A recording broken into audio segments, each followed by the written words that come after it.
This video is brought to you by Gamersubs. Use code MHB at checkout for 10% off your next order. While everyone else is busy playing Borderlands 4, Silent Hill F, and Ghost of Yotei, I had a different game cross my desk that I was so incredibly hyped to finally experience. I'm not a massive fan of VR, that's just not how I personally enjoy gaming. Probably because your boy is a big time sweater, 1 hour with the goggles and it looks like I've been scuba diving. So when I first saw Alien Rogue Incursion, Part 1, which looked like a successor to Alien Isolation, or at least in that same sort of vibe, released exclusively in VR, I'll be honest, I was a little disappointed. I love the Alien franchise and Rogue Incursion looked like it just perfectly encapsulated the world and horror of the universe. But it seemed to be an experience that sadly just wasn't for me, but the VR enthusiasts would have a blast with. So imagine my surprise when a couple of weeks ago, Servius, the developers of the game, reached out and offered me a review code for Alien Rogue Incursion Part 1 Evolved Edition. I know, the title is a mouthful, but the distinction is important because they did it. They brought the game from VR to let us normies experience the game, and that meant as stacked as September and October is for new releases, I'm too big an Alien fan to let this one slip past, so this one skyrocketed to the top of my to-do list. So let's see if the game was worth the wait while grabbing my first Alien-related Platinum Trophy. As always, if you do end up enjoying the content and want to see more like it, like the video, leave a comment, and subscribe to stay up to date with more videos. Oh, and spoilers ahead. Alien Rogue Incursion's Platinum can and honestly probably should be broken down into multiple steps. But it's Broketober, the time of year where time is a very fine commodity and I have plenty more games to check out before the end of the month. So I opted for the pain option and decided to try and platinum the game in a single playthrough, which meant I'd not only have to find and collect over 100 emails, 29 junction boxes, and 21 pieces of intel, which are all missable with no chapter select to speak of, but do all of that on the hardest difficulty, Insane, where the xenomorphs can kill you in a second, they're more aggressive and quicker, and to top it all off, take a lot more bullets to kill, meaning resources get low and fast. Pair that with a manual save system by finding panic rooms that can mean a death can set you back much farther than you'd like, and the xenomorphs frequently appearing and in more and more numbers, and you've got yourself a playthrough that is no joke. This difficulty made me so paranoid and genuinely terrified of the xenomorphs. I mean, the best way I can describe it is the environment, hordes, and nests of aliens, but with the horror and lonely aspects of Alien. But enough teasing, let's get started. The game begins as we're introduced to our main characters, Zula Hendrix, a marine gone AWOL, and our android sidekick, Davis, heading to the planet Perdan after receiving a distress call from the planet from an old friend. Things go a bit off track with a less than optimal landing, but hey, we made it to the facility and we're alive, so not too shabby. Making sure to grab our pulse rifle and shoot Davis because you can't be too careful. Ready to roll out. I'll radio you. Unworthy of creation. Stay safe out there. Shoot Davis. And heading out onto the surface to try and find a way into the facility. One small step. This place is a ghost town though, no one in sight, the facility is a wreck, the atmosphere is a thick helping of doom and gloom, and it doesn't take long for the xenomorphs to show themselves. Here's the thing with the xenomorphs, they're on a timer. Every couple of minutes a new wave of xenos spawns in, and if you're unlucky, these can overlap with scripted xenofights. In the beginning it's just one per wave, a problem if you aren't checking the motion tracker or low on ammo, but manageable. It's when the waves get up to 2, 3, and 4 where it gets truly terrifying, but I'll touch on that soon. I bring this up because this game isn't strictly linear. It's not an open world or anything like that, but there's plenty of room to explore and unlock secrets, sort of similar to a Resident Evil or Metroidvania, but with a lot more of that risk versus reward. The longer you linger, the more likely a xenomorph is going to crash the party, and again, if you aren't careful, they'll game end you damn near instantaneously on this difficulty. We quickly find a keycard to actually enter the facility and reunite with our android pal, Davis, and I'm telling you, appreciate your time with Davis while you've got it, because he might be one of the best AI companions to date. He is so damn useful for fighting off Xenos. For one, the aliens actually acknowledge his existence, which is huge. He's not a companion that the enemy just ignores and beelines straight for you, so as long as he's the first thing they see, you should be safe to fire at them from a distance, or the even cheekier strat of hiding in the panic room while Davis blasts the xenomorphs away just outside. A little grubby, but there's so much pain in later encounters, I don't even feel bad. I'm just surviving right now. We make our way through admin to upgrade our keycard. Great. One last thing. Look at the camera. Say cheese. What?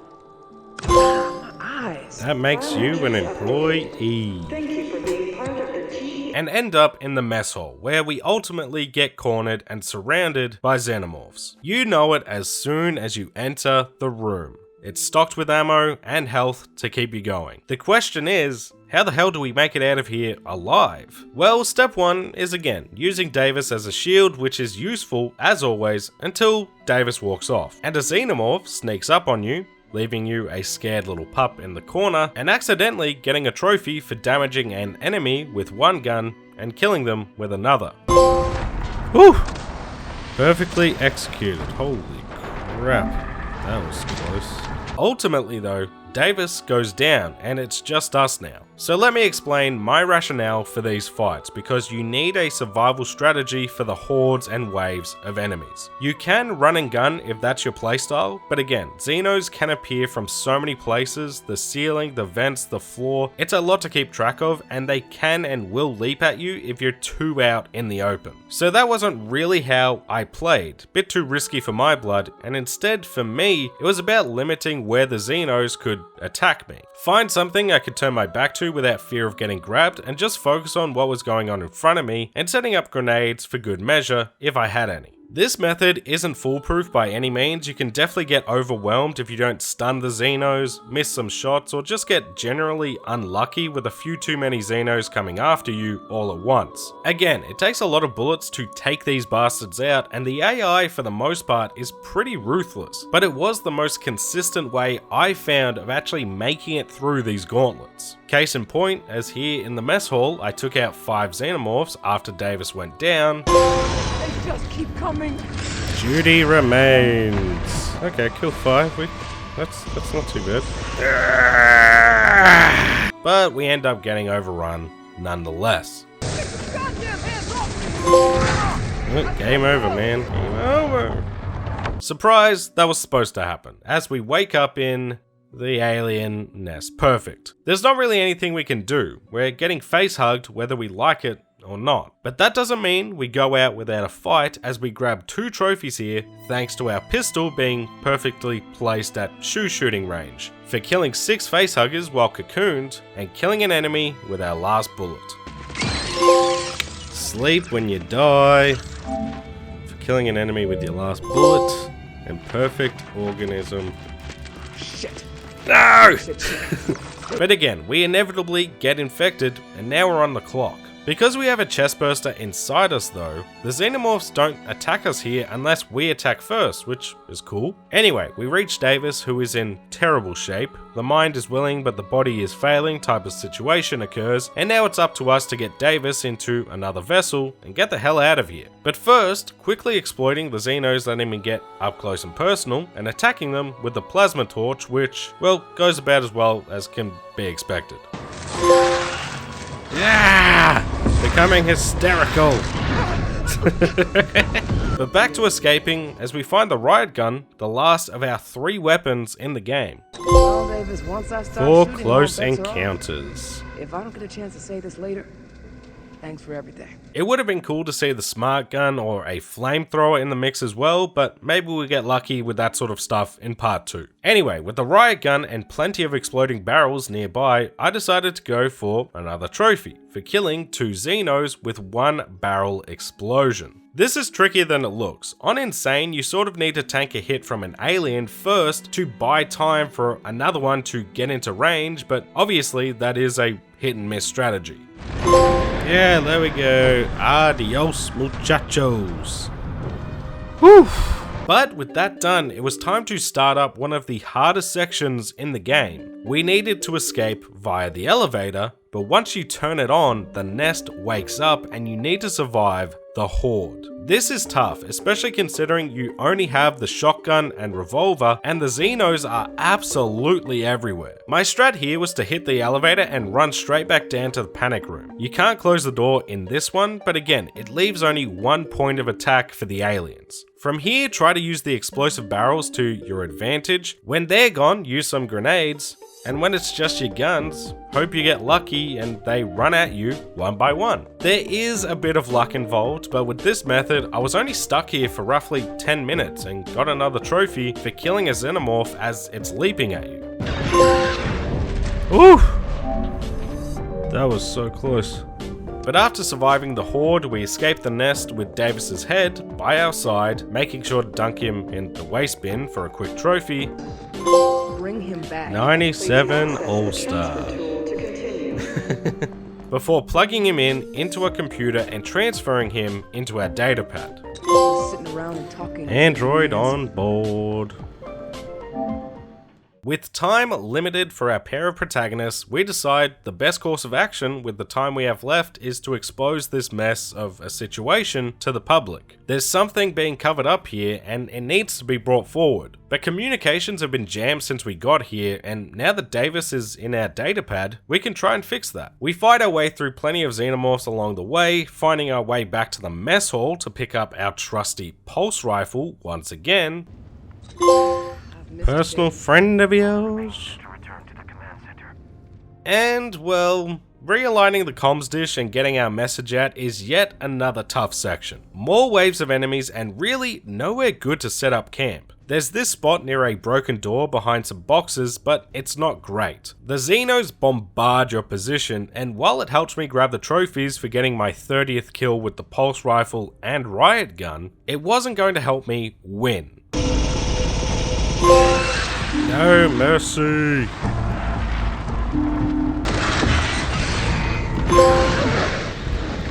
No weakness, there's my shotgun. I had to give the run and gun style a go, and, well, this one ended up seemingly breaking the AI, or getting some Xenos stuck, because on my first attempt, we got this done fairly quickly. Escaping into the vents, and with our message out, our attention turns to blowing up our ship to try and take out as many Xenomorphs as we can. Crossing some very questionable terrain to reach medical. Bodies across the void. But we can't do much here right now other than unlock it for later. For now, we get a dodgy elevator that leads to a bunch of facehuggers and a xenomorph ambush, which is a little stressful being in such a small space, but manageable if you take your time. And we end up back outside ready to blow up the ship. All we need is 2 fuel rods from opposite ends of the map. The one in the garage is the simpler of the two, taking 5 minutes tops to go and grab depending on how many Xeno waves you get along the way. The warehouse is a lot tougher. There's way more aliens, facehuggers have started hiding in loot crates, and the run back to safety with the fuel rod is a long one. My advice, grab the fuel rod, run to the closest panic room, and get the aliens to essentially forget about you. Again, it's a long run back to the ship, and the more time you have with no Xenos on you, the better. With both fuel rods connected, we needed to reroute the power to overload the ship. This is a mad dash back to the ship once you reroute the power, because the aliens can swarm you pretty quickly. Or so I've heard. I actually barely encountered any Xenomorphs, maybe 3 total inside the building. Outside they were waiting for me though, which is where I got my 30th kill with the revolver. No hesitation. Before reaching the ship again to trigger the overload. This is another survival section, but this container is a bit of a cheat code as most attacks can't hit you, unless they glitch through the back and grab you, but mostly it's a pretty safe bet to survive stress-free. Unfortunately, an android mining the ship halts the self-destruction, and we need to find out why. But not so fast, because during my time with insane difficulty, I was doing my fair share of Googling. I needed to for collectibles and whatnot, and here's where I'll bring up a helpful tidbit. There are moments in the game where Xenos will stop spawning until you progress the story, and after these waves, before you talk to Helen, the android, it's one of those moments. So you can wander around the facility and gather any collectibles you may be missing without looking over your shoulder, which is such a relief. The collectibles were one of the most stressful trophies for me the entire game. Again, there's a lot of them, and if you miss one or go too far in the game, you'll be locked out of getting them, and you need to start again. I didn't want that, but damn, trying to read an email quickly or solve a junction box with the threat of a xenomorph attacking you was not fun. During this moment of Xeno free time, I grabbed all but one of the junction boxes, had a couple of emails left to find, and found all of the pieces of intel, which are a great listen. Just for a percentage. That's one of the collectibles done. Before finally heading back to speak to Helen to learn why she stopped the ship from overloading. Helen reveals that she can remove the alien from our chest, and even though Zula is hesitant, she ultimately agrees, and we all head to medical to the game's final act. Crew not expendable. Attempt to destroy the MD-8. Medical has some sketchy moments, a few more waves of Xenos to take care of, and lockdowns to the whole area if you're too slow. But overall, not too bad until the final encounter. It's here we unlock the trophies for reading 100 emails. Model employee, thank God, I hate how many emails there are, Jesus. And correctly rewiring 29 junction boxes.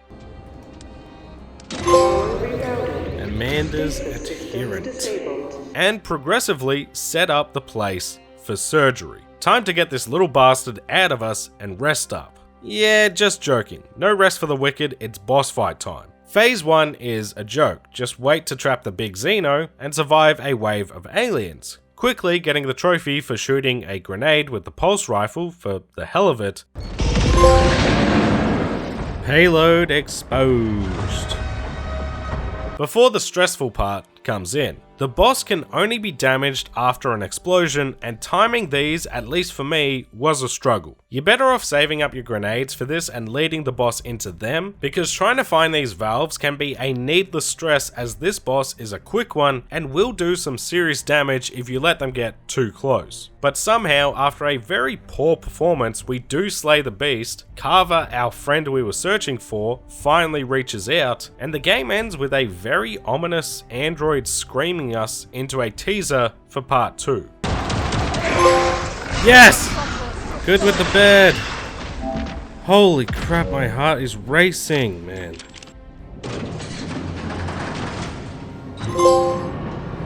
Express elevator to hell for finishing part 1. And we own this for beating part 1 on insane difficulty, which is so much harder than I was expecting. Holy crap, does that make this game so intense. So that was insane difficulty in the books. What was left to do now? Well, it was time to reload some saves because I had 2 more trophies left before getting the platinum, and one would prove to be needlessly difficult. We needed to get a kill with our pulse rifle, riot gun, and revolver in 5 seconds total. This time limit is very stingy considering you can only quick swap between 2 weapons and every second counts. The best farming spot I found for this is this chamber in medical as you grab the power cell. 3 Xenos spawn in and can easily be funneled to you by quickly closing a door. This one trophy took me a good 30 minutes of attempts, but my advice is to obviously lower the difficulty to story, weaken the 3 aliens with your pulse rifle first, and keep them grouped together. If you do all of that, I'm not saying you'll get it first try, but it will happen eventually. Yes! Every formation, a parade. Kill 3 separate enemies with each of the weapons. Kill 1 enemy each with each of the weapons in 5 seconds. That trophy sucks. And last but not least, we just needed to kill 5 xenomorphs trapped in a panic room. This one is a little strange, but all you need to do is lure some aliens into a panic room, not all at once, and close the door behind them. Take them out, and once you get 5, the trophy will pop, as well as the platinum, and our time with Alien Rogue Incursion was done. Open the door and defiant till the end, and that is Alien Rogue Incursion's Platinum Trophy in the books, and that was incredible. Genuinely, yeah, this is special, especially for the price point. This is a great Alien experience that I highly recommend. This was awesome. So would I recommend you playing Platinum Alien Rogue Incursion Part 1 Evolved Edition? Really need that title to be shrunk down, but yes, absolutely I do. This is a must play for any Alien fan, or hell, anyone looking for a quality sci-fi action horror experience. This is one of the best Alien experiences to date. It is so immersive, the transition from VR to a standard experience is so well done, the world and atmosphere are appropriately grim, and on insane difficulty, it truly is a game that raises the hairs on the back of your neck. It's a real paranoia sim in that way, with some genuine and natural scares because of it. As a Platinum, it's that nice balance of difficult but doable. Again, insane is a tough challenge, but as long as you save frequently, learn from each mistake, and limit where xenomorphs can attack you from, it'll be tough, but something achievable. It never feels hopeless. The collectibles are more unnerving, honestly, because of the threat of missing one and starting again, but just pull up a guide and you shouldn't have anything to worry about. This was my first Alien Platinum, and I've got to say, started with an absolute banger, and a game that for me is up there with some of my favorite gaming experiences of 2025. Thank you so much for watching. If you made it this far into the video, make sure to leave a comment with Game Over Man to let me know that you made it to the end. If you enjoyed it, don't forget to like and subscribe. Leave a comment below and let me know what new games you're playing this Broketober season. Shout out to the channel members for that extra level of support, and special thanks to members of the Bear Club, Scott Unwin, Steel Vanguard, It's Grey J, Dark Wolf, Zafado, Lug Knights, Golden Sparrow, Lord Alex, Kuzma, Jarvis McGee, and One Wonder Hit. Thank you all, and I'll catch you in the next one.